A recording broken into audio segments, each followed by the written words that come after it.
Baru-baru ni kan ada satu video tu viral. Lepas tu ramailah orang komen, ini bukan ke abang yang selalu buat kerabu tu? Ha, saya lah tu. Resipi kali ni sangat-sangat mudah, sangat-sangat sedap. Kalau tak suka nangka muda, boleh ganti dengan toge, boleh ganti dengan pucuk paku ataupun sayur-sayur apa yang korang suka, asalkan guna bumbu yang sama, metod yang sama. Jadi meminjam semangat korang memanggil saya abang kerabu, saya nak belanja video buat kerabu lagi. Ini dia kerabu nangka muda. Kerabu kita rebus dan carik-carik halus. Lepas tu kita blend bahan-bahan kisar. Bahan-bahan ni saya dah tulis resepi dalam video, dan resepi ni boleh pakai kepada semua jenis sayur-sayuran yang korang suka. Guna metod yang sama, cara yang sama, sayur yang berbeza. Kod-kod ada yang tak boleh makan nangka muda. Lepas tu saya masak sekejap bagi dia naik bol-bol sikit. Lepas tu kita sejukkan dan kita gaul dengan kerisik. Tambah sedikit perahan limau nipis untuk bagi dia ada rasa-rasa masam dan wangi dekat situ.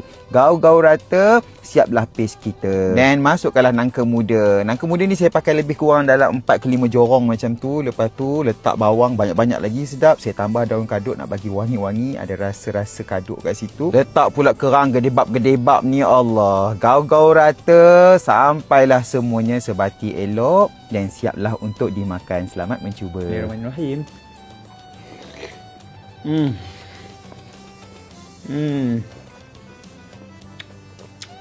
Sedapnya.